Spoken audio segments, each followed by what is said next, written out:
ಓಂ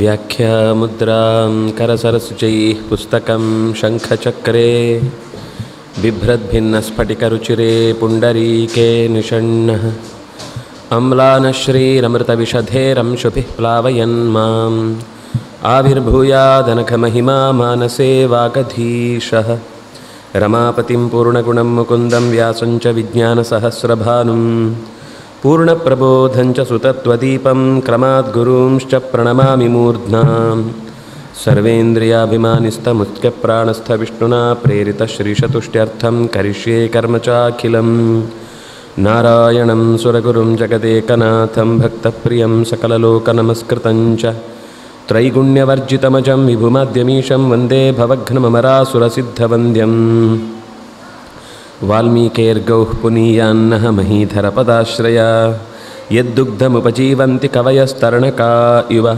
ಸ್ವಸ್ತ್ಯಸ್ತು ಸತಾಂ ಹರಿ ಓಂ.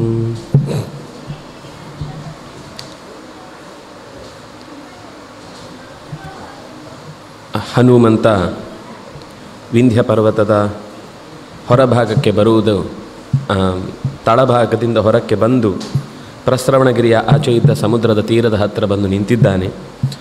ಹುಡುಕಾಟದ ಮಧ್ಯದಲ್ಲಿ ಅಂಗದನ ಜೊತೆಗಿದ್ದ ಅನೇಕರ ಜೊತೆಗೆ ಅವರವರು ಅಲ್ಲಿ ಚರ್ಚಿಸ್ತಾ ಕೂತಿದ್ದಾರೆ.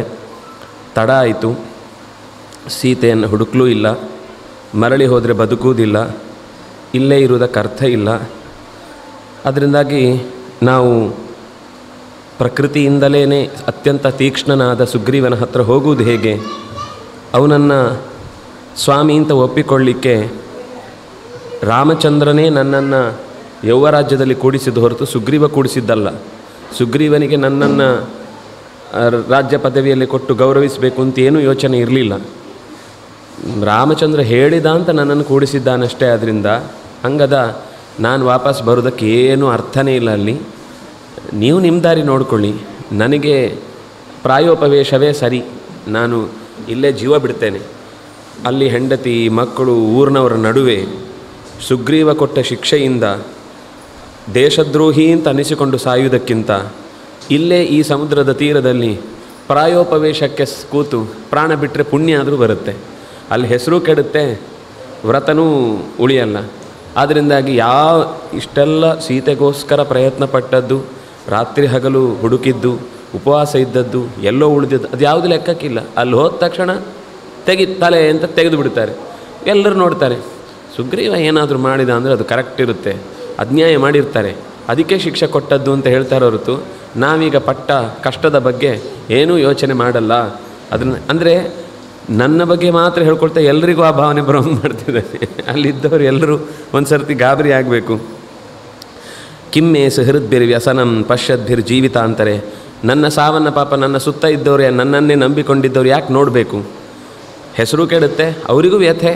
ಅದಕ್ಕಿಂತ ದೂರದಲ್ಲೇ ಇಲ್ಲೇ ಪ್ರಾಣ ಬಿಟ್ಟರೆ, ಈ ಸಮುದ್ರ ತೀರ ಅನ್ನೋದು ಎಲ್ಲ ನದಿಗಳ ತೀರ್ಥಕ್ಷೇತ್ರ, ಅದು ಇಲ್ಲಿ ಪ್ರಾಣವನ್ನು ಬಿಟ್ಟದ್ದಕ್ಕೆ ನಮಗೆ ಪುಣ್ಯನೂ ಬರುತ್ತೆ ಅಂತ ಹೀಗೆಲ್ಲ ಮಾತನಾಡ್ತಾ ರಾಘವ ಪ್ರಿಯ ಕಾಮಾರ್ಥಂ ಘಾತಯಿಷ್ಯತ್ಯ ಸಂಶಯಂ ನಕ್ಷಮಂ ಚಾಪರಾಧಾನಾಂ ಗಮನಂ ಸ್ವಾಮಿ ಪಾರ್ಶ್ವತಃ.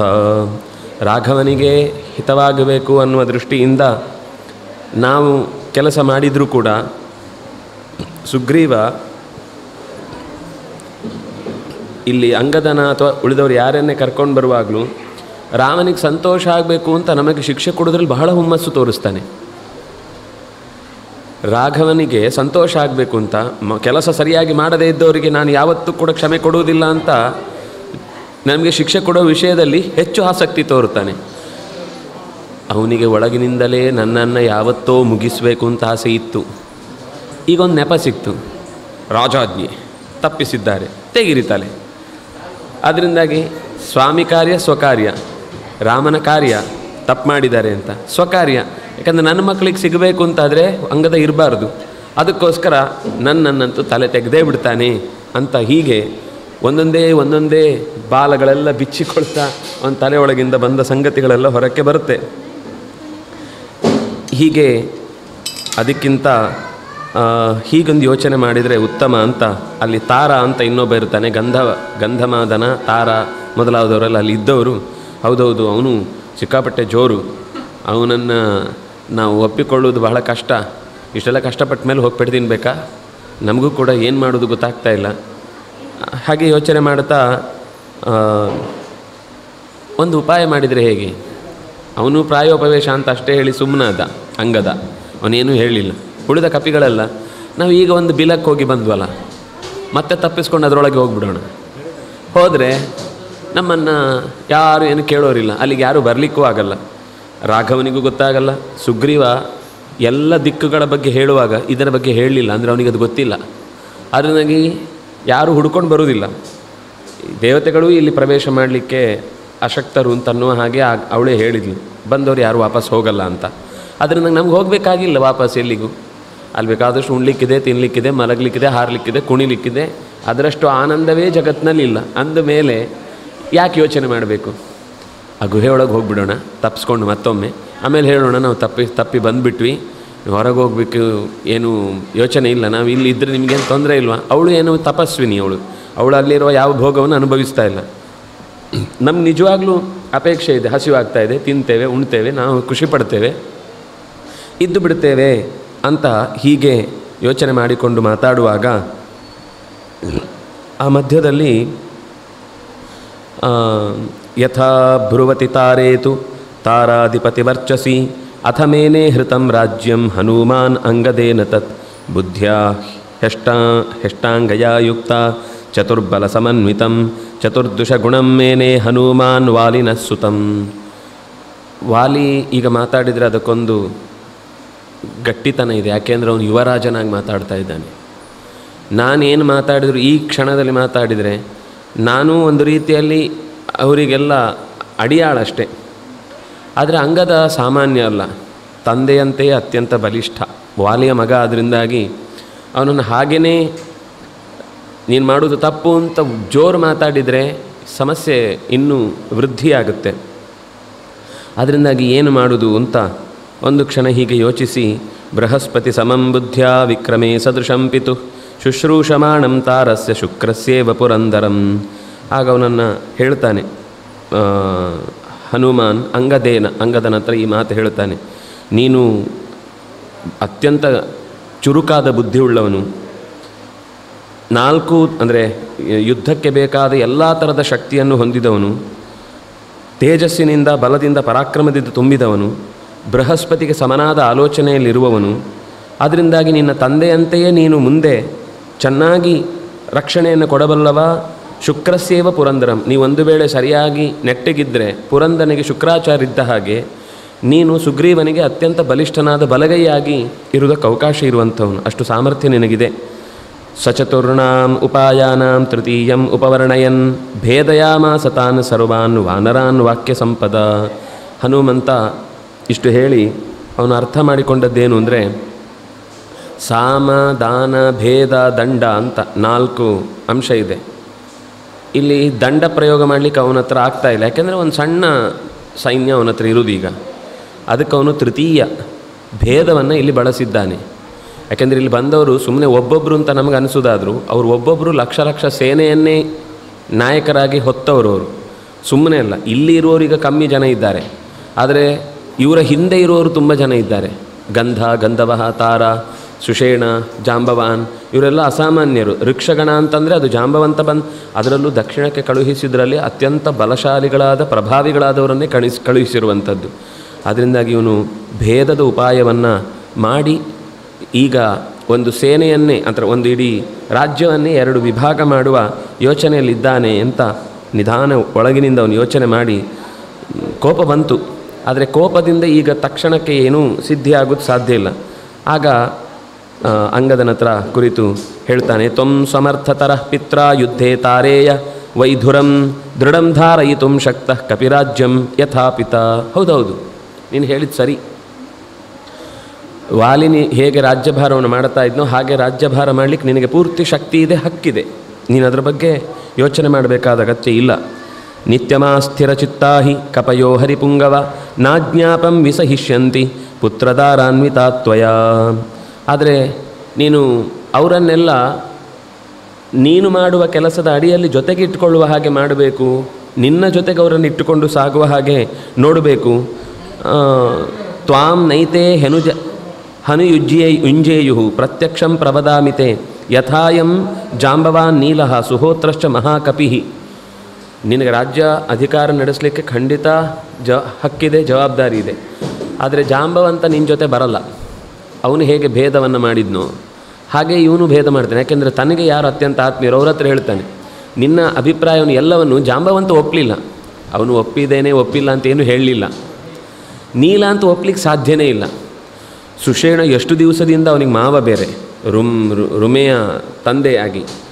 ತಾರ ಅವನು ತಾರೆಯ ತಮ್ಮ ಅಣ್ಣ. ಅದರಿಂದಾಗಿ ಎಲ್ಲರಲ್ಲೂ ಒಂದೊಂದು ಅಭಿಪ್ರಾಯ ಇದೆ. ನೀನು ನಿನ್ನ ಅಭಿಪ್ರಾಯವನ್ನು ಹೇರಬೇಡ. ಇಲ್ಲಿ ನಿನ್ನ ಮನಸ್ಸಿಗೆ ಅನಿಸಿದೆ ಅಂತ ಹೇಳು, ನಾನು ಒಪ್ಕೊಳ್ತೇನೆ. ಆದರೆ ಇದನ್ನು ಜಾಂಬವಂತನಾಗಲಿ ನೀಲನಾಗಲಿ ಸುಹೋತ್ರನಾಗಲಿ ಈ ಕಪಿಗಳು ಯಾರು ಒಪ್ಪಿಕೊಳ್ಳಲ್ಲ. ನಹ್ಯಹಂ, ನಾನು ಒಪ್ಪಿಕೊಳ್ಳಲ್ಲ. ನೀನೀಗ ಮಾತಾಡ್ತಿರೋದು ಸರಿ ಇಲ್ಲ. ತೈಮೇ ಸರ್ವೇ ಸಾಮದಾನಾಧಿಭಿರ್ಗುಣೈ ದಂಡೇವ ತ್ವಯಾ ಶಕ್ಯ ಸುಗ್ರೀವಾದಪಕರ್ಷಿತು. ನಿಂಗೆ ತಾಕತ್ ನಿಜವಾಗ್ಲೂ ಇದ್ದರೆ ದಂಡೇನ ಯುದ್ಧ ಮಾಡಿ ಗೆದ್ದು ತಗೊಂಡು ಹೋಗು. ಅದಾಗೋದಿಲ್ಲ ಅಂತ ಗೊತ್ತವನಿಗೆ. ಯಾಕಂದರೆ ತಾನು ಅಲ್ಲಿದ್ದೇನೆ, ಅದನ್ನು ಮಾಡುವುದು ಸುಲಭ ಇಲ್ಲ. ಅಂದರೆ ನಿನ್ನ ಆಲೋಚನೆಯೇ ತಪ್ಪು ಅಂತ ಹೇಳಲಿಲ್ಲ, ನಿನ್ನ ಆಲೋಚನೆ ಬಂದಿರೋದು ಸರಿ. ಆದರೆ ಈಗ ನಿರೂಪಣೆ ಮಾಡ್ತಾ ಇರುವ ಸಮಯ ಸರಿ ಇಲ್ಲ. ಮತ್ತು ನಮ್ಮೆಲ್ಲರನ್ನು ನಂಬಿ ಸುಗ್ರೀವ ಕಳಿಸಿರುವಂಥದ್ದು. ಅವನು ಚಂಡಶಾಸನ ಹೌದಾಗಿದ್ದರೂ ಕೂಡ ಅದರ ಉದ್ದೇಶ ಸೀತೆಯ ಹುಡುಕಾಟದ ಮುಖ್ಯ ಧರ್ಮ ಹೊರತು ತನ್ನ, ಯಾಕೆಂದರೆ ರಾಮನ ಮಾತನ್ನು ನಡೆಸಿಕೊಡಬೇಕು. ಅದಕ್ಕೋಸ್ಕರ ಇಷ್ಟು ಮಾತಾಡ್ತಾನೆ. ಸ್ವಲ್ಪಂ ಹಿ ಕೃತಮಿಂದ್ರೇಣ ಕ್ಷಿಪತ ಅಶನಿಂಪುರ ಲಕ್ಷ್ಮಣೋ ನಿಹಿತೈರ್ಬಾಣೈ ಭಿಂದ್ಯಾತ್ ಪತ್ರಪುಟಂ ಯಥಾ. ಲಕ್ಷ್ಮಣನಿಗೂ ಕೂಡ ಕೋಪ ಬರದ ಸಂಗತಿಯಲ್ಲಿ ಕೋಪ ಬಂದದ್ದು ಕೂಡ ಸೀತೆಯನ್ನು ಹುಡುಕುವ ವಿಷಯದಲ್ಲಿ ತಡ ಮಾಡಿದ್ದು ಅನ್ನುವ ಕಾರಣಕ್ಕೆ ಹೊರತು ಅವರು ಯಾವತ್ತೂ ಕೂಡ ಕೋಪ ಮಾಡಿಕೊಳ್ಳುವವರಲ್ಲ. ಇದೆಲ್ಲ ನಮ್ಮ ಕಣ್ಣ ಮುಂದೆ ನಡೆದಿರಬೇಕಾದ್ರೆ ನಾವು ಈಗ ನಮ್ಮ ರಾಜನ ಮಾತು ಉಳಿಬೇಕು ಅನ್ನೋದಕ್ಕೋಸ್ಕರ ಯೋಚಿಸಬೇಕು ಹೊರತು ನಮ್ಮ ಬೇಳೆ ಏನು ಬೇಯುತ್ತೆ ಅಂತ ಇಲ್ಲಿ ನೋಡುವುದಲ್ಲ. ಈಗ ಅಲ್ಲ ಸಮಯ. ಅಂದರೆ ಇದೆಲ್ಲ ತುಂಬ ಡೆಲಿಕೇಟ್ ಆದ ವಿಷಯ. ಮಾತಾಡುವಾಗಲೂ ಸಿಟ್ಟು ಬಂದು ತಿರುಗಿ ಬೀಳುವ ಸಾಧ್ಯತೆಯೂ ಇತ್ತು. ಆದರೆ ಹನುಮಂತ ಮಾತಾಡಿದ್ದಾನೆ, ಅದರಿಂದಾಗಿ ಯಾರೂ ಕೂಡ ವಿರುದ್ಧವಾಗಿ ಮಾತಾಡಲಿಕ್ಕೆ ನಿಲ್ಲಿಲ್ಲ. ಅಸ್ಮಾಭಿಸ್ತು ಗತಂ ಸಾರ್ಧಂ ವಿನೀತವದುಪಸ್ಥಿತಂ ಆನುಪೂರ್ವ್ಯಾಚ ಸುಗ್ರೀವೋ ರಾಜ್ಯೇ ತ್ವಾಂ ಸ್ಥಾಪಯಿಷ್ಯತಿ. ನಿನಗೇನು ಯೋಚನೆ? ನಿನ್ನನ್ನು ಮುಂದಿನ ಅಧಿಕಾರದಲ್ಲಿ ನಡೆಸುವುದಿಲ್ಲ ಅಂತ ತಾನೇ ಯೋಚನೆ. ಸುಗ್ರೀವ ಆನುಪೂರ್ವ್ಯಾತ್, ತನ್ನ ಅನುಪೂರ್ವ, ತನ್ನ ನಂತರದಲ್ಲಿ ನಿನ್ನನ್ನೇ ಸಿಂಹಾಸನದಲ್ಲಿ ಕೂಡಿಸ್ತಾನೆ. ನೀನು ಯಾಕೆ ನೀನೇ ಊಹಿಸಿಕೊಂಡು ಯೋಚನೆ ಮಾಡ್ತಾ ಇದ್ದಿ ಎಲ್ಲವನ್ನು? ಹೇಳಿದಾನ ನನ್ನನ್ನು ಬಿಟ್ಟು, ಅಂದರೆ ಅಂಗದನನ್ನು ಬಿಟ್ಟು ನನ್ನ ಮಗನನ್ನು ಕೂಡಿಸಬೇಕು ಅಂತ ಯಾವತ್ತಾದರೂ ಆ ರೀತಿ ನಡ್ಕೊಂಡು ಹೇಳಿದ್ದೇನಾದರೂ ಇದೆಯಾ? ಧರ್ಮಕಾಮ ಪಿತೃವ್ಯಸ್ತೆ.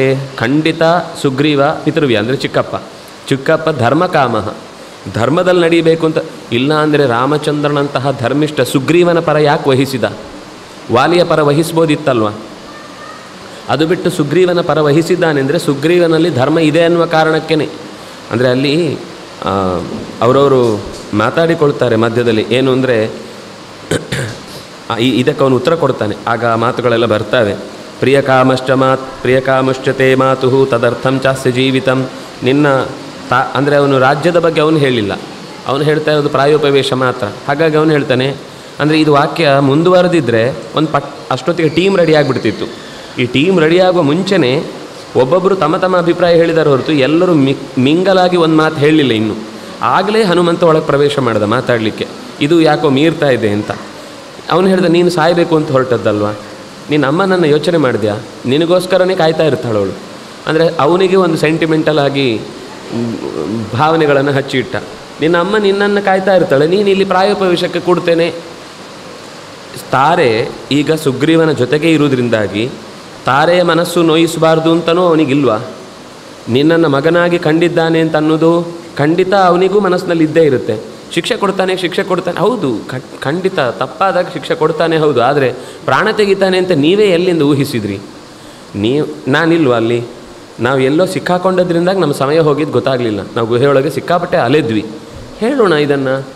ಎಲ್ಲದಕ್ಕೂ ನೀವೇ ಮನಸ್ಸಿನಲ್ಲಿ ತೀರ್ಮಾನ ಮಾಡಿಕೊಂಡು, ಅಂದರೆ ಅವ್ನು ಮಾಡ್ತಾನೆ ಹೌದಾದರೂ ಅದರ ನಿಜವಾದ ಉದ್ದೇಶ ಇದ್ದದ್ದೇ ಸ್ಪ್ಲಿಟ್ ಆಗಬೇಕು ಅಂತಲೇ, ನೆಪ ಮಾತ್ರ. ಸುಗ್ರೀವನಿಗೆ ಏನೇನು ಅಭಿಪ್ರಾಯ ಇತ್ತು ಅನ್ನೋದನ್ನು ಮೇಲ್ನೋಟಕ್ಕೆ ಕಂಡದ್ದನ್ನೇ ಗಟ್ಟಿ ಎಲ್ಲರ ತಲೆಯಳು ತುಂಬಿ, ಆದರೆ ನಾನು ಬೇರೆ ಮಾಡ್ತಾ ಇದ್ದೇನೆ ಅಂತ ಅಭಿಪ್ರಾಯ ಬರಬಾರ್ದು. ನಾನು ಪ್ರಾಯೋಪವೇಶಕ್ಕೆ ಗೊತ್ತು ಸತ್ತೋಗ್ತೇನೆ ಅಲ್ಲಿ. ಅದಕ್ಕೆ ಎಷ್ಟೆಷ್ಟು ವಾಕ್ಯ ಸಿಕ್ಕಿತು. ನಮ್ಮ ಮಕ್ಕಳು ಹೆಂಡತಿ ಸಂಬಂಧಿಗಳ ಮುಂದೆ ದೇಶದ್ರೋಹಿ ಅಂತ ಸಾಯುವುದಕ್ಕಿಂತ ಇಲ್ಲೇ ಹೀಗೆ ಈ ಸಾಯುವುದು ಅನ್ನೋದೇ ಸಿದ್ಧ ಆಗಿಲ್ಲ, ಅದಕ್ಕೆ ಇಷ್ಟು ಬಾಲ ಎಲ್ಲ ಸೇರಿಸಿ ಉದ್ದುದ್ದುದ್ದುದ್ದದ ಭಾಷಣ ಹೊಡಿತಾ ಇದ್ದೀನಿ. ನೀನು ಯಾವುದು ತೀರ್ಮಾನ ಹೇಗಾಯಿತು ನಿನಗೆ? ಹೇಳಿದಾನೇನಾದರೂ ಕೊಲ್ತೇನೆ ಅಂತ? ಅದು ಶಾಸನದಲ್ಲಿ ಹೇಳ್ತಾರೆ ಹಾಗೆ. ಆಮೇಲೆ ಧರ್ಮಾಧರ್ಮಗಳ ವಿವೇಚನೆ ಮಾಡಬೇಕು ತಾನೆ. ಚಂಡ ಶಾಸನ ಹೌದು, ಶಿಕ್ಷೆ ಬೇರೆ ರೀತಿಯೂ ಕೊಡ್ಬೋದು. ಅದರಿಂದಾಗಿ ನೀನು ಹೀಗೆ ಯೋಚನೆ ಮಾಡೋದು ಸರಿಯಲ್ಲ. ತಸ್ಯಾಪತ್ಯಂ ನಾಸ್ತ್ಯನ್ಯತ್. ನೀನು ಯೋಚನೆ ಮಾಡು. ಸುಗ್ರೀವನಿಗೆ ಮಕ್ಕಳೇ ಇಲ್ಲ, ಈಗ ಇನ್ನೂ ಮಕ್ಕಳಾಗೇ ಇಲ್ಲ. ತಸ್ಯ ಅಪತ್ಯಂ ನಾಸ್ತಿ ಅನ್ಯತ್ ತಸ್ಮಾದ್ ಅಂಗದ. ನೀನೇ ಅವನಿಗೆ ಮಗ, ನೀನೇ ಅವನ ಪ್ರೀತಿ ಪಾತ್ರ, ಯಾಕೆ ಏನೇನೋ ಯೋಚನೆ ಮಾಡ್ತಾ ಇದ್ದಿ?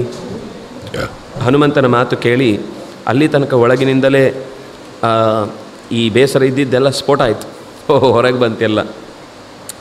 ಸ್ಥೈರ್ಯಂ ಆತ್ಮಮನಃ ಶೌರ್ಯಂ ಶೌಚಂ ಆನೃಶಂಸ್ಯಂ ಅಥಾರ್ಜವಂ ವಿಕ್ರಮಶ್ಚೈರ್ಯ ಧೈರ್ಯಂಚ ಸುಗ್ರೀವೇನೋಪಪದ್ಯತೆ.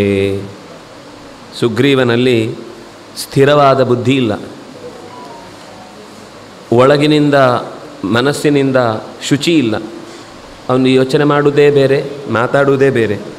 ಅತ್ಯಂತ ಆನೃಶಂಸ್ಯ ಕ್ರೂರಿ ಅವನು. ಆರ್ಜವಂ ನೇರ ಯಾವ ವಿಷಯವನ್ನು ಪ್ರಸ್ತಾವ ಮಾಡಲ್ಲ, ಎಲ್ಲ ಕುಹಕವೇ ಕೇಳುವುದು. ವಿಕ್ರಮ ತಾಕತ್ತು ಇಲ್ಲ, ಅವನಿಗೆ ಸ್ವಂತದಲ್ಲಿ ಏನೂ ಶಕ್ತಿ ಇಲ್ಲ. ಧೈರ್ಯ ಅಂತೂ ಮೊದಲೇ ಇಲ್ಲ. ಇದು ಯಾವುದು ಇಲ್ಲದವನನ್ನು ರಾಜ್ಯಕ್ಕೆ ತಂದು ಕೂಡಿಸಿದ್ದಾರೆ. ಭ್ರಾತೃಜ್ಯೇಷ್ಠಸ್ಯ ಯೋ ಭಾರ್ಯಾಂ. ಅವನಿಗೆ ಬೇಜಾರಿದೆ ಒಂದು, ಏನಂದರೆ ತನ್ನ ತಾಯಿಯನ್ನು ಸುಗ್ರೀವ ಹೆಂಡತಿಯನ್ನಾಗಿ ಸ್ವೀಕರಿಸಿಬಿಟ್ಟಿದ್ದಾನೆ. ಹಾಗಾಗಿ ನನ್ನ ತಾಯಿಯನ್ನೇ ಅವನು ಸ್ವೀಕರಿಸಿಬಿಟ್ಟು ಅವನ ಹೆಂಡತಿಯ ಸಮಸ್ಯೆ ಬಂದಾಗ ಹತ್ಯೆ ಮಾಡಿಸಿ ಕರೆಸ್ಕೊಂಡಿದ್ದಾನೆ. ಈಗ ಅವನು ಅದಕ್ಕೆ ಹೇಳುವ ಮಾತು ಭ್ರಾತೃಜ್ಯೇಷ್ಠೇನ ಯೋ ಭಾರ್ಯಾಂ ಜೀವತೋ ಮಹಿಷೀಂ ಪ್ರಿಯಾಂ ಧರ್ಮೇಣ ಮಾತರಂ ಯಸ್ತು ಸ್ವೀಕರೋತಿ ಜುಗುಪ್ಸಿತಃ. ಅತ್ಯಂತ ಒಳಗಾಗಿದ್ದಾನವನು. ಅವನ ಬಗ್ಗೆ ನನಗೆ ಮಾತಾಡಲಿಕ್ಕೆ ಇಷ್ಟ ಇಲ್ಲ. ನಮ್ಮ ಅಮ್ಮನನ್ನೇ ತನ್ನ ವಶಕ್ಕೆ ತಂದುಕೊಂಡ್ಬಿಟ್ಟಿದ್ದಾನೆ. ಕಥಂಸ ಧರ್ಮಂ ಜಾನೀತೆ. ಇದನ್ನು ಧರ್ಮ ಅಂತ ನೀನು ಹೇಗೆ ಹೇಳ್ತಿ? ಏನ ಭ್ರಾತ್ರ ಮಹಾತ್ಮನಃ ಯುದ್ಧಾಯ ಅಭಿನಿಯುಕ್ತೇನ ಬಿಲಸ್ಯ ಪಿಹಿತಂ ಮುಖಂ. ನಮ್ಮ ಅಪ್ಪ ನಮ್ಮೆಲ್ಲರ ಒಳಿತಿಗಾಗಿ ದುಂದುಭಿ ಮತ್ತು ಮಾಯಾವಿ ಅನ್ನುವಂತಹ ರಾಕ್ಷಸರನ್ನು ಕೊಲ್ಲುವುದಕ್ಕೋಸ್ಕರ ಬಿಲದೊಳಗೆ ಪ್ರವೇಶಿಸಿ ಬರ್ತೇನೆ ಬಾಗಿಲಿನ ಹತ್ರ ಕಾಯ್ತಾ ಇರು ಅಂತ ಹೇಳಿದರೆ, ಈತ ಅಲ್ಲಿಗೆ ಒಂದು ದೊಡ್ಡ ಕಲ್ಲು ಇಟ್ಟು ಹೊರಕ್ಕೆ ವಾಪಸ್ಸು ಬರಲಿಕ್ಕಾಗದಂತೆ ಮಾಡಿ ತಾನು ಅಧಿಕಾರವನ್ನು ಸ್ವೀಕರಿಸಿ ಕೂತ. ಇದು ಒಬ್ಬ ತಮ್ಮನಾಗಿ ಮಾಡಬಹುದಾದ ಕರ್ತವ್ಯವೇ? ವಿಸ್ಮೃತೋ ರಾಘವೋ ಏನ ಸಕಸ್ಯ ಚ ಕೃತಂ ಭವೇತ್. ಅದಾಗಲಿ, ಏನೋ ಅಕಸ್ಮಾತಾಗಿ ಆಯಿತು ಅಂತ ಇಟ್ಕೊಳ್ಳಿ. ಈಗಲೂ ರಾಮಚಂದ್ರ ಆ ಸಹಾಯ ಮಾಡಿದ. ವಾಲಿಯನ್ನು ಕೊಂದು ಸೀತೆಯನ್ನು ತಂದು ಕೊಡ್ತೇನೆ ಅಂತ ಹೇಳಿದ್ದಕ್ಕೋಸ್ಕರ ವಾಲಿಯನ್ನು ಕೊಂದ ಮೇಲೆ ಅವನಿಗೆ ಕಾಲಕ್ಕೆ ಸರಿಯಾಗಿ ಸಹಾಯ ಮಾಡಬೇಕಿತ್ತಲ್ವ, ಮಾಡಲಿಲ್ಲ. ಆಮೇಲೆ ರಾಮ ಲಕ್ಷ್ಮಣನಿಂದ ಹೇಳಿಸಿ ಆದಮೇಲೆ ಇವನಿಗೆ ಎಚ್ಚರ ಆಯಿತು. ಕೃತೆ ಪ್ರತಿಕೃತಂ. ಎಲ್ಲಿ ನಮಗೊಂದು ಸಹಾಯ ಮಾಡಿದ್ದಕ್ಕೆ ಪ್ರತಿಯಾಗಿ ಸಹಾಯ ಮಾಡಬೇಕು ಅಂತ ನಿಯಮವನ್ನು ಸುಗ್ರೀವ ಎಲ್ಲಿ ಪಾಲಿಸಿದ? ಲಕ್ಷ್ಮಣ ಕೋಪ ಮಾಡಿಕೊಂಡು ಬಂದ ಮೇಲೆ ಥರ ಅಂತ ನಡುಗಿ ಮಾಡಿದ್ದು. ಹಾಗಾದರೆ ಅವನಿಗೆ ಧರ್ಮದಲ್ಲೇ ಆಸಕ್ತಿ ಅಲ್ಲ. ನೀನು ಧರ್ಮಿಷ್ಠ ಅಂತ ಹೇಳ್ತಲ್ಲ, ಅವನಿಗೆ ಧರ್ಮದಲ್ಲೇ ಆಸಕ್ತಿ ಅಲ್ಲ. ಎಲ್ಲಿ ಲಕ್ಷ್ಮಣನ ಬಾಯಿಗೆ ಬಿದ್ದು ಸಾಯ್ತೇನೋ ಅಂತ ಹೆದರಿ ಮಾಡ್ತಾ ಇದ್ದಾನೆ. ಧರ್ಮ ಹೆದರಿ ಮಾಡುವುದಲ್ಲ, ಧರ್ಮ ಇಷ್ಟಪಟ್ಟು ಮಾಡಬೇಕು. ಆ ಇಷ್ಟಪಡುವ ಕೆಲಸ ಸುಗ್ರೀವ ಎಲ್ಲಿ ಮಾಡಿದ್ದಾನೆ? ಸುಗ್ರೀವನಲ್ಲಿದೆಯಾ ಆ ಧರ್ಮದ ಚಿಂತನೆ? ಸುಮ್ಮನೆ ಹೇಳಬೇಡ ನನ್ನ ಹತ್ರ. ಲಕ್ಷ್ಮಣಶ್ಚ ಭಯಾದೇವ ನ ಧರ್ಮ ಮೀಮಾಂಸೆಯ. ಲಕ್ಷ್ಮಣನ ಭಯದಿಂದ ಮಾಡಿದ್ದು ಹೊರತು ಧರ್ಮವನ್ನು ನಡೆಸಬೇಕು ಅನ್ನುವ ಉದಾರವಾದ ಮನಸ್ಥಿತಿಯಿಂದ ಏನು ಮಾಡಿದ್ದಲ್ಲ.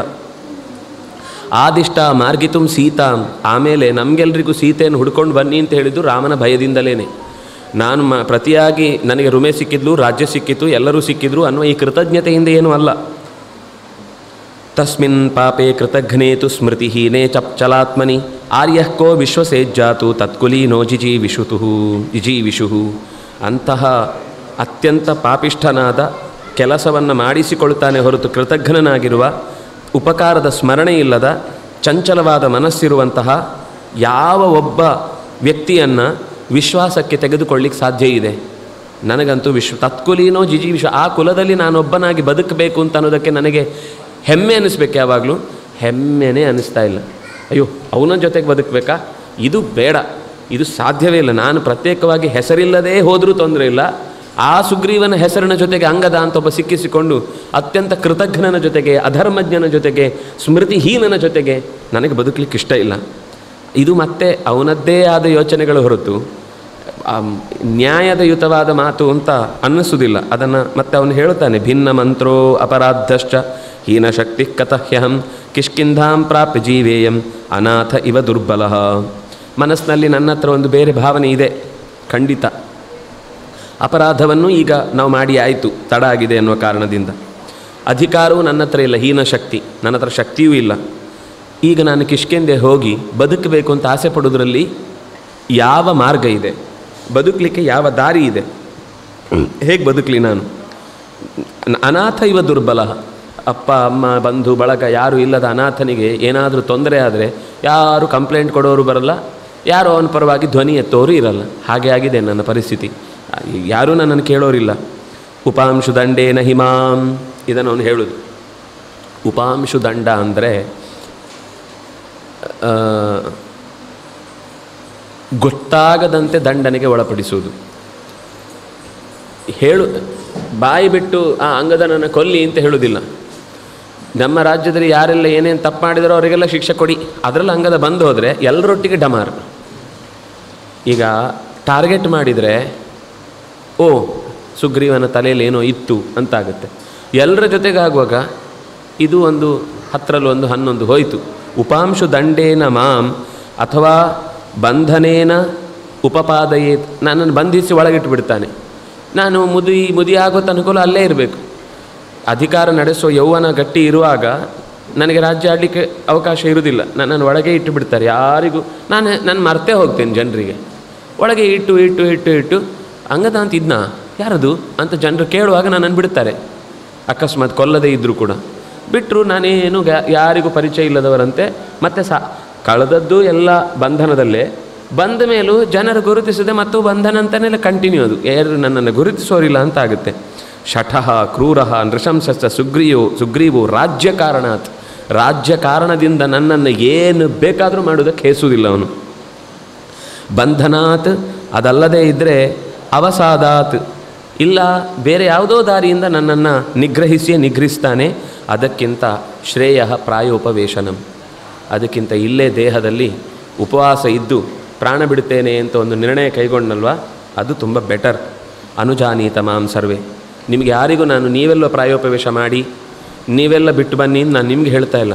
ನಾನು ನನ್ನ ಸಮಸ್ಯೆ ಮಾತ್ರ ಹೇಳ್ತಾ ಇದ್ದೇನೆ. ಅದರಿಂದಾಗಿ ನನಗೆ ಒಪ್ಪಿಗೆ ಕೊಡಿ, ನಾನಿಲ್ಲಿ ಪ್ರಾಯೋಪವೇಶ ಮಾಡಿ ಸಾಯ್ತೇನೆ. ನೀವೆಲ್ಲ ವಾಪಸ್ಸು ಸುಗ್ರೀವನ ಹತ್ರ ಹೋಗುವಾಗ ನಾನು ಬರುವುದಿಲ್ಲ, ಸುಗ್ರೀವನ ಹತ್ರ ನಾನು ಬರುವುದಿಲ್ಲ. ಇಹೈವ ಪ್ರಾಯಮಾಶಿಷ್ಯೆ, ನಾನು ಉಸಿರಿರುವ ತನಕವೂ ಇಲ್ಲೇ ಎಲ್ಲಿ ಇರ್ತೇನೋ ಅಲ್ಲೇ ಇರ್ತೇನೆ. ಸಾವೇ ನನಗೆ ಶ್ರೇಯಸ್ಸು, ನನಗೆ ಇನ್ನು ಬದುಕಲಿಕ್ಕೆ ಆಸೆನೇ ಇಲ್ಲ. ಬಂದು ಏನು ಸಿಗುವುದಿಲ್ಲ, ಸಿಕ್ಕಿದ್ರೂ ಸಾವೇ ಸಿಗುತ್ತೆ.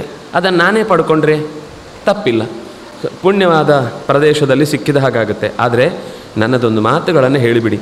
ಅಭಿವಾದಕನ ಪೂರ್ವಕವಾಗಿ ಬಲಶಾಲಿಗಳಾದಂಥ ರಾಮಲಕ್ಷ್ಮಣರಿಗೆ ನೀವು ಧರ್ಮಿಷ್ಠರು ಅಂತವರಿಗೆ ಹೇಳಿ, ನಿಮ್ಮಿಂದಾಗಿ ಧರ್ಮ ಉಳಿದಿದೆ ಅಂದರೆ ಇವರಿಂದ ಅಲ್ಲ, ನಿಮ್ಮಿಂದನೇ ಧರ್ಮ ಉಳಿತಾ ಇದೆ ಅಂತ ನನ್ನದೊಂದು ಅಭಿವಾದನ ಪೂರ್ವಕವಾಗಿ ಒಂದು ನಮಸ್ಕಾರ ಮಾಡಿಬಿಡಿ.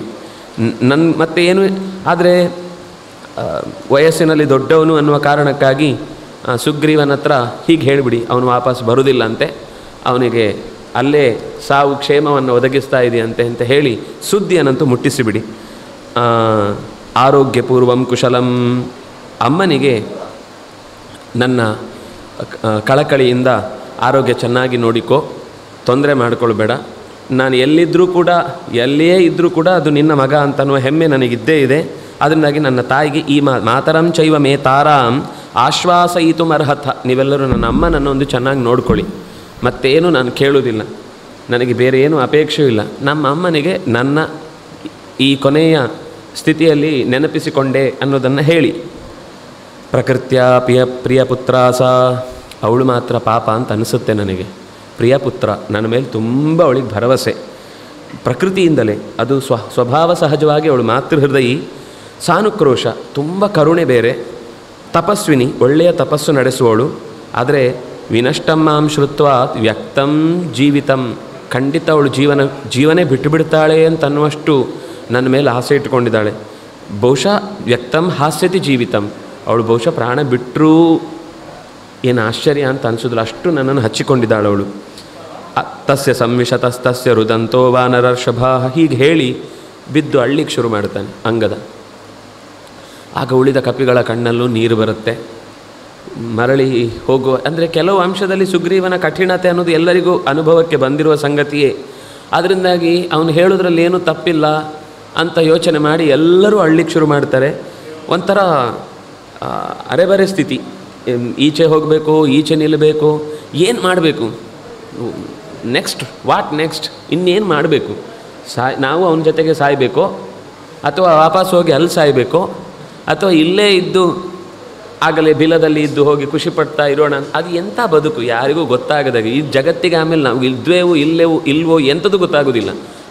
ಆ ಗುಹೆಯೊಳಗೆ ಸಿಕ್ಕಾಕೊಂಡ್ರೆ ಮತ್ತೆ ಹೊರಗೆ ಪ್ರಪಂಚದ ಪರಿಚಯವೇ ಇಲ್ಲ ಅಂತ ಆಗುತ್ತೆ. ಇದೆಲ್ಲ ಎಂಥ ಬದುಕು ಅಂತ ಹೀಗೆ ಗೊಂದಲದಲ್ಲೇ ಅವರ ಯೋಚನೆಗಳು ಸಾಕ್ತಾ ಇರುವಷ್ಟರಲ್ಲಿ ಒಂದು ಕರೀದಾದ ದೊಡ್ಡ ನೆರಳು, ಎಲ್ಲರೂ ಅಂಗಾತ ಮಲ್ಕೊಂಡ್ಬಿಡ್ತಾರೆ. ನಾವು ಸಾಯ್ತೇವೆ ಅಂತ ತಲೆ ಮೇಲೆ ಹಾಕ್ಕೊಂಡು ಮಲಗಿರ್ತಾರೆ. ನೋಡಿದ್ರು ಅಷ್ಟೂ ಜನರ ಮಲಗಿದವರೆಲ್ಲ ಸಮುದ್ರದ ತೀರದಲ್ಲಿ ಮಲಗಿದ್ದಾರೆ. ಅಷ್ಟೂ ಜನರ ಮೇಲೆ ಒಂದು ಕರೀ ನೆರಳು, ಕೆಟ್ಟ ವಾಸನೆ, ಕೊಳೆತ ಮಾಂಸದ ವಾಸನೆ ಜೊತೆ ಭಯಾನಕವಾದ ದೃಶ್ಯವನ್ನು ಅವರು ಕಂಗೆಟ್ಟು ನೋಡ್ತಾರೆ. ಓ, ನಾವು ಪ್ರಾಯೋಪವಿಷದಿಂದ ಸಾಯುವುದು ಅಂತ ಅಂದುಕೊಂಡ್ರೆ ಅದಕ್ಕಿಂತ ಮುಂಚೆನೇ ಬಹುಶಃ ಇನ್ನೇನೋ ದೊಡ್ಡ ಅನರ್ಥದಲ್ಲಿ ಸಾಯ್ತಾ ಇದ್ದೇವೆ ಅಂತ ಅನ್ನಿಸ್ಕೊಂಡು ಕಣ್ಣು ಮುಚ್ಕೊಂಡ್ಬಿಡ್ತಾರೆ. ಇಡೀ ಏನೇನಾಯಿತು ಒಂದು ಸರ್ತಿ, ಇದೆಲ್ಲ ಆಗಲಿಕ್ಕೆ ಏನು ಕಾರಣ ಅಂತ ರಾಮನ ದಶರಥ ಒಂದು ವೇಳೆ ಆ ವರ ಕೊಡದೇ ಇದ್ದರೆ ನಮ್ಗೆ ಈ ಸಮಸ್ಯೆ ಇರ್ತಿತ್ತ ಅಂತ ಅಲ್ಲಿಂದ ಶುರು ಮಾಡ್ತಾರೆ. ಇಡೀ ಒಂದೊಂದೇ ರಾಮಾಯಣದ ಕತೆ ಒಂದೊಂದು ಸಾಲು ಹೇಳ್ತಾ ಬರ್ತಾರೆ. ಆಗ ಒಂದು ವಿಚಿತ್ರವಾದ ಘಟನೆ ನಡೆಯುತ್ತೆ. ಏನು ಅಂತ ಮತ್ತೆ ನಾಳೆ ಸೇರಿದಾಗ ನೋಡೋಣ ಅಂತ ಹೇಳ್ತಾ, ಕಾಯೇನ ವಾಚ ಮನಸ ಇಂದ್ರಿಯರ್ವಾ ಬುದ್ಧಿಯ ಆತ್ಮನಾವ ಅನುಸೃತ ಸ್ವಭಾವ ಕರೋಮಿ ಯದ್ಯತ್ ಸಕಲಂ ಪರಸ್ಮೈ ನಾರಾಯಣಾಯೇತಿ ಸಮರ್ಪಯಾಮಿ. ಕೃಷ್ಣಾರ್ಪಣಮಸ್ತು. ಓಂ ಜ್ಞಾನಾನಂದಮಯಂ ದೇವಂ ನಿರ್ಮಲಸ್ಫಟಿಕಾಕೃತಿಂ ಆಧಾರಂ ಸರ್ವವಿದ್ಯಾನಾಂ ಹಯಗ್ರೀವಮುಪಾಸ್ಮಹೇ. ಬ್ರಹ್ಮಸ್ವರೂಪಾ ಪರಮಾ ಜ್ಯೋತಿರೂಪಾ ಸನಾತನೀ ಸರ್ವವಿದ್ಯಾಧಿದೇವಿ ಯಾ ತಸ್ಯೈ ವಾಚೈ ನಮೋ ನಮಃ. ಅಧಃ ಪೂರ್ಣಂ ಜಗತ್ಪ್ರಾಣಾನ್ ಸಂಸ್ಕೃತಂ ಸಂಸ್ಕೃತಿಂ ಗುರುಂ ಕೃಷಿಕಂ ಸೈನಿಕಂ ಗಾಂಚ ವಂದೇ ಭಾರತಮಾತರಂ. ಸ್ವಸ್ತ್ಯಸ್ತು ಸತಾಂ. ಹರಿ ಓಂ. 10 ವಿಭೂತಿಯ ರೂಪ ಆದ ಬಳಿಕ ವಿಶ್ವರೂಪ ದರ್ಶನದ 11 ಮತ್ತು ಭಕ್ತಿಯ ಸ್ವರೂಪವನ್ನು ತಿಳಿಸುವ 12 ಈ ಹಿಂದೆ ಚಿಂತನೆಯಲ್ಲಿ ಮುಗಿದಿದೆ. ಆದ್ದರಿಂದ ಈ ಪ್ರಪಂಚವೇ ಒಂದು ಮನೆ, ಈ ಪ್ರಪಂಚವೇ ಒಂದು ಶರೀರ ಅನ್ನುವ ಚಿಂತನೆಯನ್ನು ನಮಗೆ ಸ್ಪಷ್ಟಪಡಿಸುವ ಕ್ಷೇತ್ರಜ್ಞ ಯೋಗದ ಕ್ಷೇತ್ರ ಮತ್ತು ಕ್ಷೇತ್ರಜ್ಞದ ಚಿಂತನೆಯನ್ನು ಹಚ್ಚುವ 13ನೆಯ ಅಧ್ಯಾಯದಲ್ಲಿ ನಾವಿದ್ದೇವೆ. 11ನೇ ಅಧ್ಯಾಯದಲ್ಲಿ ವಿಭೂತಿ ರೂಪದ ಪ್ರತ್ಯಕ್ಷ ದರ್ಶನವನ್ನು ಪಡೆದು ಜಗತ್ತಿನ ಯಾವ ಮೂಲೆಯಲ್ಲಿ ನೋಡಿದಾಗಲೂ ಅತ್ಯಂತ ಪೂರ್ಣವಾದ ಭಗವಂತನದ್ದೇ ರೂಪವನ್ನು ಕಂಡು ಅಳೆಯಲಾಗದೆ ನಿನ್ನ ಅದೇ ಮೊದಲಿನ ರೂಪ ತೋರಪ್ಪ ಅಂತ ಕೇಳಿಸಿಕೊಂಡು ಸಂತೋಷದಿಂದ ಅವನಿಗೆ ಶರಣಾಗ್ತಾನೆ. ಆಮೇಲೆ ಆ ವಿಷಯದಲ್ಲಿ ನಿನ್ನನ್ನು ತಿಳಿದು ಹೇಗೆ ಭಕ್ತಿ ಮಾಡಬೇಕು ಅಂತ ಕೇಳಿದ್ದಕ್ಕೆ ಭಕ್ತಿಯ ಸ್ವರೂಪವನ್ನು ಕೂಡ ಅವನನ್ನು ತಿಳ್ಕೊಂಡ ಬಳಿಕ ಹೇಗೆ ಅವನನ್ನು ಉಪಾಸನೆ ಮಾಡಬೇಕು ಅನ್ನೋದನ್ನು 12ನೇ ಅಧ್ಯಾಯದಲ್ಲಿ ಹೇಳಿದ. ಮತ್ತೆ ಭಗವಂತ ಆ ತಿಳಿದುಕೊಳ್ಳುವ ಜ್ಞಾನ, ಯಾಕೆಂದರೆ ಜ್ಞಾನ ವಿಜ್ಞಾನ ಅಂತ ಹೇಳಿದ್ದ, ಆ ವಿಜ್ಞಾನದ ವಿಶೇಷತೆಗಳನ್ನು ಮುಂದಿನ ಪದ್ಯದಲ್ಲಿ ಹೇಳ್ತಾ ಹೋಗ್ತಾನೆ. ಇಲ್ಲಿ ಸಾಮಾನ್ಯ ಒಂದು ಪದ್ಯ ಹೆಚ್ಚು ಆಗಿ ಕಾಣುವಂಥದ್ದೊಂದಿರುವಂಥದ್ದು ಅರ್ಜುನ ಪ್ರಶ್ನೆ ಕೇಳ್ತಾನೆ ಅನ್ನುವ ರೀತಿಯಲ್ಲಿ, ಪ್ರಕೃತಿಂ ಪುರುಷಂ ಚೈವ ಕ್ಷೇತ್ರಂ ಕ್ಷೇತ್ರಜ್ಞಮೇವ ಚ ಏತದ್ವೇದಿತುಮಿಚ್ಛಾಮಿ ಜ್ಞಾನಂ ಜ್ಞೇಯಂಚ ಕೇಶವ. ಆದರೆ ಹಿಂದಿನ ಅಧ್ಯಾಯದ ಕೊನೆಯಲ್ಲಿ ಇದಕ್ಕೆ ಸಂಬಂಧಪಟ್ಟಂತೆ ಯಾವ ಅಭಿಪ್ರಾಯವೂ ಮಾತು ಕೂಡ ಅಲ್ಲಿ ಸುಳಿವು ಇಲ್ಲ. ಅದರಿಂದಾಗಿ ಅವನ ಆ ಪ್ರಶ್ನೆ ಕೇಳುವ ಸಾಧ್ಯತೆ ಇಲ್ಲ. ಯಾಕೆಂದರೆ ಗೀತೆಯಲ್ಲಿರೋದು ಒಟ್ಟು 700 ಶ್ಲೋಕ. ಗೀತೆಗೊಂದು ಹೆಸರಿರೋದು ಸಪ್ತಶತಿ ಅಂತ. ಈ ಒಂದು ಶ್ಲೋಕ ಸೇರಿಸಿದಾಗ 701 ಶ್ಲೋಕ ಆಗುತ್ತೆ. ಮತ್ತು ಹೆಚ್ಚಿನ ಯಾವ ಪ್ರಧಾನ ವ್ಯಾಖ್ಯಾನಕಾರರು ಕೂಡ ಈ ಶ್ಲೋಕದ ವ್ಯಾಖ್ಯಾಗೆ ಕೈ ಹಾಕಿಲ್ಲ. ಆದ್ದರಿಂದ ಇದು ಬಹುಶಃ ಆಮೇಲೆ ಎಲ್ಲಿಂದಲೋ, ಅಂದರೆ ಈ ಅಧ್ಯಾಯದಲ್ಲಿ ಏನಿದೆಯೋ ಅದರ ಸಾರಭೂತವಾದ ಅಂಶವನ್ನು ಕೇಳಬೇಕು ಅನ್ನುವ ಹಾಗೆ ಈ ಪದ್ಯ ಸೇರಿಕೊಂಡಂತೆ ಕಾಣುತ್ತೆ. ಆದರೆ ಇದನ್ನು ಕೃಷ್ಣ ಸಹಜವಾಗಿ ಹಿಂದೆ ಭಕ್ತಿಯನ್ನು ಮಾಡಬೇಕು ಅಂತ ಹೇಳಿದಾಗ ಆ ಜ್ಞಾನದ ವಿಸ್ತಾರ ಹೇಗಿರಬೇಕು ಅನ್ನೋದಕ್ಕೋಸ್ಕರ ಈ ಮಾತನ್ನು ಶುರು ಮಾಡ್ತಾನೆ. ಅದರಿಂದಾಗಿ ಈ ಪದ್ಯದಲ್ಲಿ ಏನು ವಿಶೇಷವಾದದ್ದಿಲ್ಲ, ಅಂದರೆ ಹೇಳಲಿಕ್ಕೆ ಇರುವಂಥ ಎಲ್ಲ ಸಂಗತಿಗಳನ್ನು ಕೃಷ್ಣ ಮುಂದೆ ತಾನಾಗಿ ಹೇಳಿದ್ದಾನೆ. ಅದರಿಂದಾಗಿ ಅಗತ್ಯ ಇಲ್ಲ. ಆದರೂ ಒಟ್ಟು ಅದರ ಅಭಿಪ್ರಾಯ ಇಷ್ಟಿದೆ: ಪ್ರಕೃತಿಯನ್ನು, ಪುರುಷನನ್ನು, ಕ್ಷೇತ್ರನನ್ನು, ಕ್ಷೇತ್ರಜ್ಞನನ್ನು ನಾನು ತಿಳಿಯುವುದಕ್ಕೆ ಬಯಸ್ತೇನೆ. ಅದು ತಿಳಿಯಲೇಬೇಕಾದ್ದು, ತಿಳಿಯುವುದರಿಂದಲೇ ಬಿಡುಗಡೆ ಆಗುವಂಥದ್ದು ಅಂತ ನೀನೇನು ಹೇಳಿದೆಯೋ ಅದನ್ನು ನನಗೆ ಹೇಳು ಅಂತ ಹೀಗೆ ಕೇಳ್ತಾನೆ. ಇದು ವಸ್ತುತಃ ಹಿಂದೆ ಕೃಷ್ಣ ಜ್ಞಾನ ವಿಜ್ಞಾನ ಯೋಶ್ಚೈವ ಅಂತ ಹಿಂದೆ ವಿವರ ಕೊಟ್ಟದ್ದನ್ನೇ ಈಗ ಮುಂದುವರಿಸ್ತಾ ಇದ್ದಾನೆ. ಅದರಿಂದಾಗಿ ಅರ್ಜುನ ಯಾವಾಗಲೂ ಪ್ರಶ್ನೆ ಕೇಳಬೇಕು ಅಂದರೆ ಹಿಂದೆ ಏನಾದರೂ ಒಂದು ಹಿಂಟ್ ಇರಬೇಕು. ಅರ್ಧ ಹೇಳಿ ನಿಲ್ಲಿಸಿರ್ತಾನೆ. ನೀನು ಇಷ್ಟೇ ಹೇಳಿದ್ದಿ, ಇದರ ಮೇಲೆ ನನಗೆ ಇನ್ನೂ ಸ್ವಲ್ಪ ಡೌಟ್ ಇದೆ ಅಂತ ಹಾಗೆ ಶುರು ಮಾಡಬೇಕು. ಇಲ್ಲಿ ಹಿಂದೆ ಈ ಕ್ಷೇತ್ರಜ್ಞಕ್ಕೆ ಸಂಬಂಧಪಟ್ಟ ಏನು ಅಂಶವನ್ನು ಹೇಳಲಿಲ್ಲ. ಭಕ್ತಿಗೆ ಸಂಬಂಧಪಟ್ಟ ಪ್ರಧಾನವಾದ ಅವನು ಹೇಳಿದ್ದು ಏತು ಧರ್ಮ್ಯಾಮೃತಮಿದಂ ಯಥೋಕ್ತಂ ಪರ್ಯುಪಾಸತೆ ಶ್ರದ್ಧಧಾನ ಮತ್ಪರಮ ಭಕ್ತಾ ತೇ ಅತೀವ ಮೇ ಪ್ರಿಯ. ನನಗೆ ಎಂಥ ಭಕ್ತರು ಇಷ್ಟ, ನನಗೆ ಎಂತಹ ಭಗವಂತನ ಎಚ್ಚರ ಇರುವವರು ಇಷ್ಟ ಅನ್ನೋದನ್ನು ಹೇಳುವಾಗ ದ್ವಂದ್ವಗಳನ್ನು ಮೀರಿದವನು, ದ್ವೇಷಿಸದವನು, ಎಲ್ಲವನ್ನೂ ಆತ್ಮೀಯತೆಯಿಂದ ಕಾಣುವವನು, ಇಂತಹ ಶುಭಗಳನ್ನು ಅಶುಭಗಳನ್ನು ಸಮಾನವಾಗಿ ಸ್ವೀಕರಿಸುವವನು ಅಂತ ಹೇಳಿದ ಮೇಲೆ ಪ್ರಶ್ನೆ ಕೇಳುವ ಅವಕಾಶ ಇಲ್ಲವೇ ಇಲ್ಲ. ಭಗವಂತನೇ ಆ ಮಾತನ್ನು ಮುಂದುವರಿಸ್ತಾ ಇದ್ದಾನೆ ಅಂತ ಗೊತ್ತಾಗುವಂಥದ್ದು. ಆದರೆ ಈ ಅಧ್ಯಾಯದಲ್ಲೊಂದು ವಿಶೇಷ ಏನು ಅಂದರೆ, ಇಲ್ಲಿ 11ನೇ ಅಧ್ಯಾಯದಲ್ಲಿ ಸಮಗ್ರ ಜಗತ್ತಿನ ಬಗ್ಗೆ ಹೇಳಿದರು. ನಾವು ಸ್ವಲ್ಪ ಹಾಗೇ ಆಗುತ್ತೆ ಎಷ್ಟೋ ಸಲ, ಊರಿನ ಬಗ್ಗೆ ಎಲ್ಲ ತಿಳ್ಕೊಳ್ತಾ ಇರ್ತೇವೆ, ನಮ್ಮ ಬಗ್ಗೆನೇ ನಾವು ಸರಿಯಾಗಿ ಆಲೋಚನೆ ಮಾಡುವುದಿಲ್ಲ. ಅದಕ್ಕೆ ಕೃಷ್ಣ ಏನು ಹೇಳಿದ ಅಂದರೆ, ಈ ಶರೀರ ಅನ್ನೋದನ್ನು ನೀನು ಸರಿಯಾಗಿ ತಿಳ್ಕೊಂಡ್ರೆ ನೀನು ಪ್ರಪಂಚವನ್ನು ತಿಳ್ಕೊಳ್ಳಿಕ್ಕೆ ಸುಲಭ. ಇದು ರೆಪ್ಲಿಕಾ, ಇಡೀ ಬ್ರಹ್ಮಾಂಡದ ರೆಪ್ಲಿಕಾ ಈ ಪಿಂಡಾಂಡ. ಈ ಪಿಂಡಾಂಡವನ್ನು ಸ್ವಲ್ಪ ಆದರೂ ಅರ್ಥ ಮಾಡಿಕೊಂಡ್ರೆ ಇಡೀ ಜಗತ್ತು ಯಾಕೆ ಹೀಗಿದೆ, ಇದರ ಸ್ಟ್ರಕ್ಚರ್ ಏನು, ಯಾಕೆ ಒಳಗೊಳಗೆ ಇಂಥದ್ದೆಲ್ಲ ದೇವತೆಗಳು ನಿಂತು ಅದನ್ನು ನಡೆಸಬೇಕು ಅನ್ನೋದು ಚೆನ್ನಾಗಿ ಗೊತ್ತಾಗುತ್ತೆ. ಅದಕ್ಕೋಸ್ಕರ ಭಗವಂತನೇ ಹೇಳ್ತಾನೆ, ಭಗವಾನುವಾಚ ಇದಂ ಶರೀರಂ ಕೌಂತೇಯ ಕ್ಷೇತ್ರಮಿತ್ಯಭಿಧೀಯತೆ ಏತದ್ಯೋ ವೇತ್ತಿ ತಂ ಪ್ರಾಹುಃ ಕ್ಷೇತ್ರಜ್ಞ ಇತಿ ತದ್ವಿದಃ. ಇದಂ ಶರೀರಂ, ಈ ನಮ್ಮ ಶರೀರ ಏನಿದೆ ಇದು ಶರೀರ ಅಂದರೆ ಬಿದ್ದು ಹೋಗುವಂಥದ್ದು ಅಂತ. ಶೃಣಾತಿ, ನಾಶ ಹೋಗ್ತಾ ಇರುತ್ತೆ. ಆದರೆ ಒಂದಲ್ಲ ಒಂದು ದಿವಸ ಇದು ಶಾಶ್ವತ ಅಲ್ಲ ಅಂತ. ಭಗವಂತನಿಗೆ ಸಾಮಾನ್ಯವಾಗಿ ಶರೀರ ಅಂತ ಹೇಳುವುದಿಲ್ಲ. ಅಂದರೆ ಆಕೃತಿ ಅನ್ನೋ ಅರ್ಥದಲ್ಲಿ ಶರೀರ ಅಂತ ಬಳಸ್ತಾರೆ. ಶರೀರದ ಶಬ್ದಾರ್ಥದಲ್ಲಿ ಅವನನ್ನು ಶರೀರ ಅಂತ ಬಳಸುವುದಿಲ್ಲ.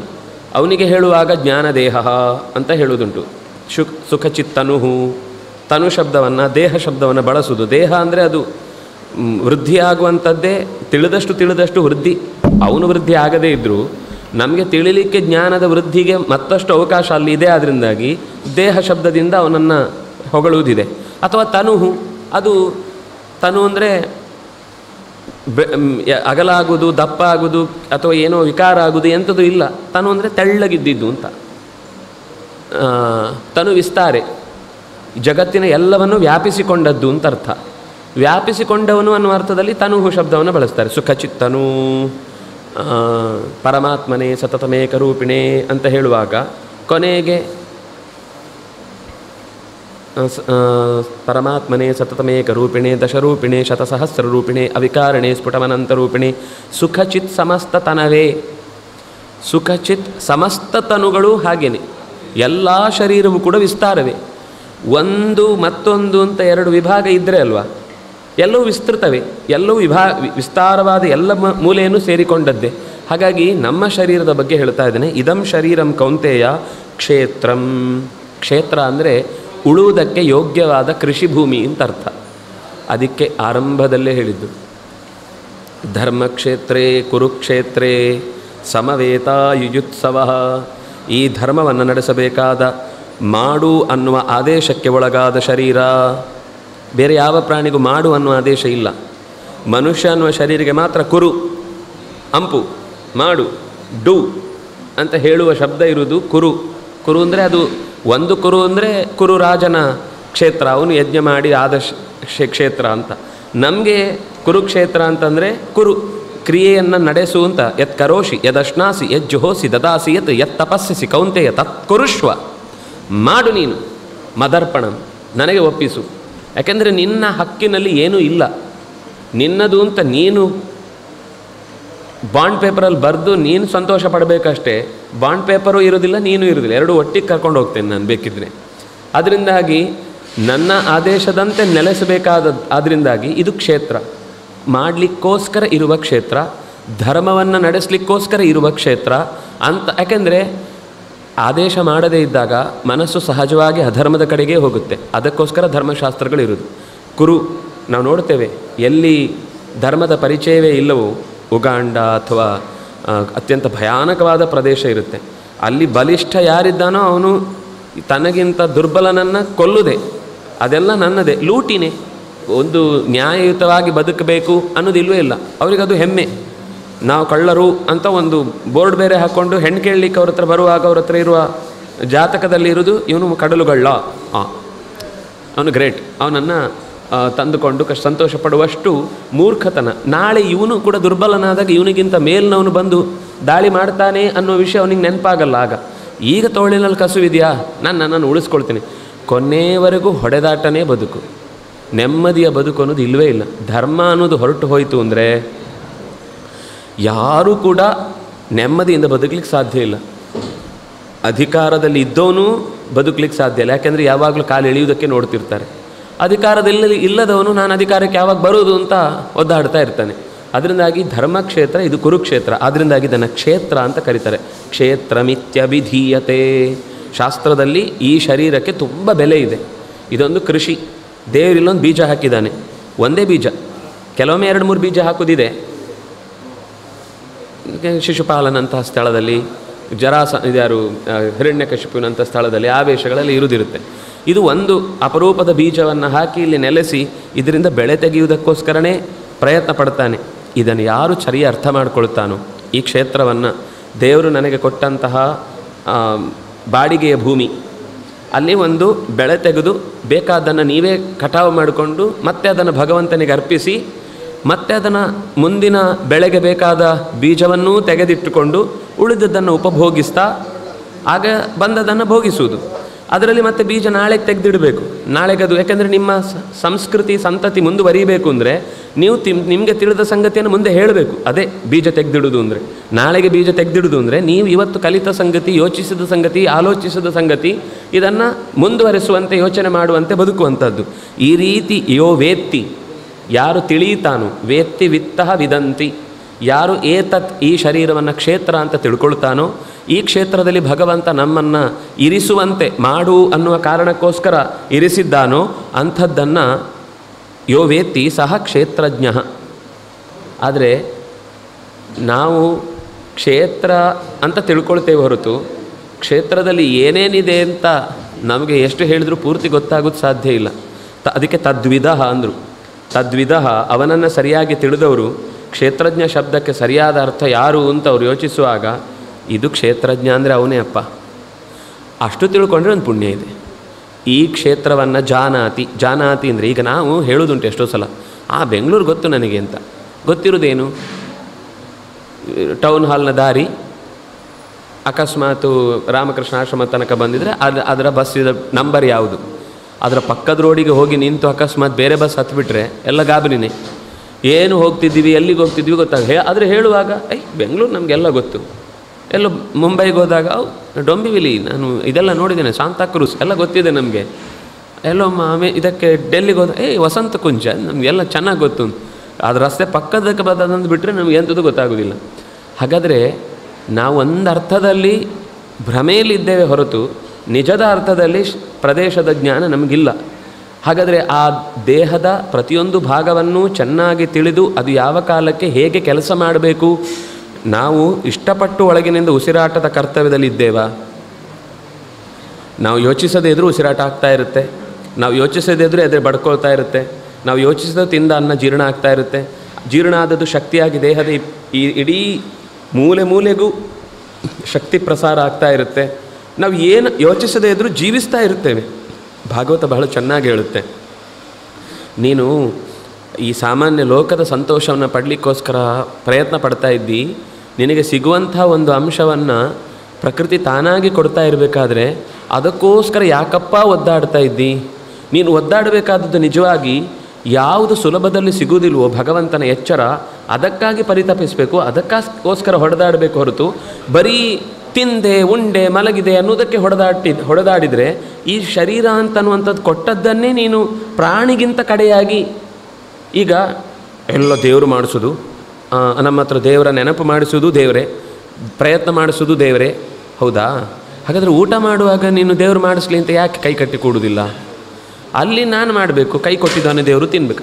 ಹಾಗೆಯೇ ಕೈ ಕೊಟ್ಟಿದ್ದಾನೆ ಪೂಜೆ ಮಾಡು, ಕೈ ಕೊಟ್ಟಿದ್ದಾನೆ ಸಹಾಯ ಮಾಡು, ಕಾಲು ಕೊಟ್ಟಿದ್ದಾನೆ ಒಳ್ಳೆ ಕೆಲಸ ಮಾಡು. ನಿನ್ನ ಬದುಕಿನ ಕೆಲಸ ಮಾಡಿಕೊಳ್ಳೇಬೇಕು. ಜೀವನ ಯಾತ್ರೆ ಅನ್ನೋದು ಹೋಗಲಿಕ್ಕೆ ಅನಿವಾರ್ಯವಾಗಿ ಪ್ರತಿಯೊಬ್ಬರೂ ತನ್ನ ಕರ್ತವ್ಯ ನಿರ್ವಹಿಸಲೇಬೇಕು. ಆದರೆ ಅದರ ಜೊತೆಗೆ ಭಗವಂತನ ಎಚ್ಚರ ಇರಲಿ ಅಂತ ನೀನು ಬಯಸಿದರೆ ಆಗ ನಿನ್ನ ನಿಜವಾದ ಶರೀರದ ಸಾರ್ಥಕ್ಯ ಮುಂದುವರಿತಾ ಹೋಗುತ್ತೆ. ಒಂದೇ ದಿವಸದಲ್ಲಿ ತಿಳಿದಾಯಿತು, 3 ನಿಮಿಷಕ್ಕೆ 2 ಸೆಕೆಂಡಿಗೆ ಒಂದು ನಟ್ ಬೋಲ್ಟು ಸಿಕ್ಕಿಸ್ಲಿಕ್ಕಾಗುತ್ತೆ, 1 ನಿಮಿಷಕ್ಕೆ ಒಂದು ಬಾಗಿಲು ಎಲ್ಲ ಸಿಕ್ಕಿಸ್ಲಿಕ್ಕಾಗುತ್ತೆ, ಇನ್ನೊಂದು ನಿಮಿಷಕ್ಕೆ ಸೀಟೆಲ್ಲ ಹಾಕಲಿಕ್ಕಾಗುತ್ತೆ, ಮೆಷಿನ್ ಜೋಡಿಸಿ ಆಗುತ್ತೆ, 3.5 ನಿಮಿಷದಲ್ಲಿ ಒಂದು ಕಾರ್ ರೆಡಿ ಆಗುತ್ತೆ. 3 ನಿಮಿಷಕ್ಕೆ ಒಂದು ಕಾರ್ ರೆಡಿ ಆಗುತ್ತೆ ಅಂದರೆ 30 ನಿಮಿಷದಲ್ಲಿ 10 ಕಾರು ರೆಡಿಯಾಗಿ ಬಿಡಬೇಕು ಅಂತ. ಹೀಗೆ ನಾನು ಕೂತು ಬಿಡ್ತೇನೆ, ಪ್ರಾಣಾಯಾಮ 50 ಮಾಡುವಷ್ಟರಲ್ಲಿ ಒಳಗಿನಿಂದ ಮೂಲಾಧಾರ ಗಡಗಡ ಅಂತ ನಡಗಲಿಕ್ಕೆ ಶುರುವಾಗುತ್ತೆ. ನಡುಗಿದಾಗ ಅದರಲ್ಲಿ ಕುಂಡಲಿನಿ ಶಕ್ತಿ ಜಾಗೃತ ಆಗಿ ತಲೆ ಕೆಳಗೆ ಕಾಲು ಮೇಲಾಗಿ ಎಲ್ಲೋ ತಿರುಗ್ತಾ ಇರ್ತಾನೆ ಆಕಾಶದಲ್ಲಿ, ಅಂತರಿಕ್ಷದ ಆಕಾಶದಲ್ಲಿ. ಆಮೇಲೆ ಅವನಿಗೆ ಅಲ್ಲಿ ಯಾವುದೋ ಒಂದು ಸಿಕ್ಕಿಬಿಡುತ್ತೆ, ಮೇಲಿನ ಚಕ್ರಗಳಿಗೆ ಬಂದೆ 26ನೇ ದಿವಸಕ್ಕೆ ತಲೆ ಹೊಡೆದು ಢಮಾರ್ ಅಂತ ಹೋಗ್ಬಿಡ್ಬೇಕು ಅಂತ ಹೀಗೆಲ್ಲ ಪ್ಲ್ಯಾನ್ ಹಾಕಿ ಧ್ಯಾನ, ಅನುಷ್ಠಾನ, ಪೂಜೆ, ಪುರಸ್ಕಾರ, ಪುಣ್ಯ ಪಾಪ ಈ ವ್ಯವಸ್ಥೆಯನ್ನು ನಾವು ಅಡಿಲಿಕ್ಕಾಗೋದಿಲ್ಲ. ಪುಣ್ಯ ಪಾಪಗಳು ದೊರಕುವುದು ಪ್ರಕೃತಿಯಿಂದ ಸಹಜವಾಗಿ ಇದ್ದೇ ಇದೆ. ಆದರೆ ಭಗವಂತನ ದರ್ಶನ ಆಗುವುದಕ್ಕೆ ಅವನದ್ದೇ ಆದ ಒಂದು ಸಮಯ ಇದೆ, ಅವನದ್ದೇ ಆದ ಒಂದು ಪಕ್ವತೆಯನ್ನು ನೋಡ್ತಾನವನು. ಯಮೈವೇಷ ವೃಣುತೆ ತೇನ ಲಭ್ಯ. ಹಾಗಂತೇಳಿ ಅವನು ಯಾವಾಗ ಮಾಡ್ತಾನೋ ಅಂತ ನಾವು ಕೈ ಚೆಲ್ತೇವೆ ಅಂತಂದರೆ, ಈಗ ದಿನಕ್ಕೆ 2 ಪೇಪರ್ ಎತ್ತಿಟ್ಟು ಒಂದು 3 ತಿಂಗಳಾಗೂ ಇಷ್ಟು ಪೇಪರ್ ಇದೆಯಾ ಅಂತ ಆಮೇಲೆ ಅನಿಸುತ್ತೆ. ಅದರಲ್ಲಿ ಮಧ್ಯದಲ್ಲಿ 1-2 ತಿಂಗಳು ನಿದ್ದೆ ಮಾಡಿ ಕೊನೆಯ ದಿವಸಕ್ಕೆ ಆ ಪೇಪರ್ ಮಾತ್ರ ತೆಗೆದಿಟ್ಟಿದ್ದರೆ ಇಷ್ಟೇ ಆಗಿ ನಾನು ಎಷ್ಟು ಪ್ರಯತ್ನ ಮಾಡಿದೆ ಆಗಲಿಲ್ಲ ಅಂತ ಹೇಳಿದರೆ ಮೊದಲು 2 ತಿಂಗಳು ಏನು ಮಾಡಿದ್ದೀನಿ ಕೇಳ್ತೀವೋ ಇಲ್ಲವೋ? ಹಾಗೆ ಈ ಸಾಧನೆಯ ದಾರಿಯಲ್ಲೂ ಚೂರು ಮಾಡುವುದೇ ಒಂದು ದಿವಸಕ್ಕೊಂದು ದೊಡ್ಡ ಮಟ್ಟದ ಹೊರೆಯಾಗಿ ಗುಣವಾಗಿ ನಮ್ಮನ್ನು ರಕ್ಷಿಸುತ್ತೆ. ಅದರಿಂದಾಗಿ ಈ ಜ್ಞಾನವನ್ನು ತದ್ವಿಧ ಭಗವಂತನನ್ನು ಸರಿಯಾಗಿ ಈ ಕ್ಷೇತ್ರದಲ್ಲಿ ಇದ್ದು ರಕ್ಷಿಸ್ತಾನೆ. ಅವನಿಗೆ ಹೆಸರೇ ಉಪನಿಷತ್ ಹೇಳುವಾಗ ಅವಿಜ್ಞಾತ ನಾಮ ಸಖಾ, ತಿಳಿಯದ ಗೆಳೆಯ. ನಾವು ತಿಳಿಯದೇ ಇದ್ದರೂ ಅವನ ಗೆಳೆಯನಾಗಿ ಕೆಲಸ ಮಾಡ್ತಿರ್ತಾನೆ, ಇದು ಅವನ ದೊಡ್ಡತನ. ಇದನ್ನು ಯಾರು ತದ್ವಿಧ ತಿಳ್ಕೊಂಡಿರ್ತಾನೋ ಅವನು ಕ್ಷೇತ್ರಜ್ಞ ಅಂತ ಅನಿಸಿಕೊಳ್ತಾನೆ. ಆದರೆ ಮೂಲದಲ್ಲಿ ಕ್ಷೇತ್ರಜ್ಞ ಪರಮಾತ್ಮನೇ. ಅವನನ್ನು ತಿಳ್ಕೊಂಡೆವು ಅನ್ನುವ ಕಾರಣಕ್ಕಾಗಿ ಈ ಕ್ಷೇತ್ರದಲ್ಲಿ ಅವನಿದ್ದಾನೆ ಅನ್ನೋ ಒಂದು ಅಂಶದ ಕ್ಷೇತ್ರದ ಬಗ್ಗೆ ಎಚ್ಚರ ಅದು ಅವನಿಗೂ ಮೂಡತ್ತೆ ಅಂತ. ಹೀಗೆ ಕ್ಷೇತ್ರಜ್ಞಂಚಾಪಿ ಮಾಂ ವಿದ್ಧಿ ಮತ್ತೆ ಹೇಳಿಬಿಟ್ಟ. ನೀನು ಚೂರು ತಿಳಿದಿದ್ದೇನೆ ಅಂತ ನಿನ್ನ ಹೆಸರು ಹಾಕ್ಕೊಂಡು ನೀನು ಯಾರು PhD ಅಂತ ಹಾಕೊಳ್ಳುವ ಹಾಗೆ, ಕ್ಷೇತ್ರಜ್ಞ ಅಂತ ಹಾಕೊಳ್ಳುವ ಹಾಗಿಲ್ಲ. ಅದೊಂದು ದೊಡ್ಡ ಪದವಿ ಆಯ್ತು. ಈಗ ಕ್ಷೇತ್ರಜ್ಞ ಅನ್ನೋದು ತುಂಬ ದೊಡ್ಡ ಗುಣ. ಅದು ನನ್ನ ಹೆಸರು ಕೆಳಗಡೆ ಕ್ಷೇತ್ರಜ್ಞ ಅಂತ ಹಾಕೊಳ್ಳು. ಈ ಕೆಲವರಿಗೆ ಹೆಸರಲ್ಲಿ ವಾಜಪೇಯಿ ಅಂತಿರುತ್ತೆ. ಅವರ ಮುತ್ತಾತನ ಯಾರೋ ತಾತ ವಾಜಪೇಯಿ ಯಾಗ ಮಾಡಿರ್ತಾನೆ. ಆ ಯಾಗ ಮಾಡಿದವನಿಗೆ ವಾಜಪೇಯಿ ಅಂತ ಹೆಸರು ಬಂದಿರುತ್ತೆ. ತ್ರಿವೇದಿ, ದ್ವಿವೇದಿ ಅಂತ ಹೆಸರಿರುತ್ತೆ. ಅವರು ಇವನಿಗೆ 2 ವೇದ ಯಾವುದು ಅಂತ ಗೊತ್ತಿರೋದಿಲ್ಲ. ಅದು ದ್ವಿವೇದಿ, ಅದು ದ್ವಿವೇದಿ ಹೋಗಿ ದುಬೆ ಆಗಿ ಬೇ ಆಗಿ ಏನೋ ಬಡ್ಕೊಳ್ತಾ ಇರ್ತದೆ ಶಬ್ದಗಳು. ಆದರೆ ಇಲ್ಲಿ ಹೆಸರು ಅನ್ನೋದು ಕೇವಲ ಪರಂಪರೆಯಿಂದ ಬರುವುದಲ್ಲ, ಅರ್ಥಾತ್ ಸಿದ್ಧ ಆಗಬೇಕಾದದ್ದು ಎಲ್ಲಿ ಅಂತ ಕೃಷ್ಣನೇ ಮುಂದಿನ ಪದ್ಯದಲ್ಲಿ ಹೇಳ್ತಾನೆ. ಮತ್ತೆ ಆ ಚಿಂತನೆಯನ್ನು ನಾಳೆ ಸೇರಿದಾಗ ನೋಡೋಣ ಅಂತ ಹೇಳ್ತಾ, ಕಾಯಿನ ವಾಚ ಮನಸ ಇಂದ್ರಿಯರ್ವಾ ಬುದ್ಧಿಯ ಆತ್ಮನಾವಾನುಸೃತ ಸ್ವಭಾವ ಕರೋಮಿ ಯದ್ಯತ್ ಸಕಲಂ ಪರಸ್ಮೈ ನಾರಾಯಣಾಯಿತಿ ಸಮರ್ಪಯಾಮಿ. ಶ್ರೀಕೃಷ್ಣಾರ್ಪಣಮಸ್ತು.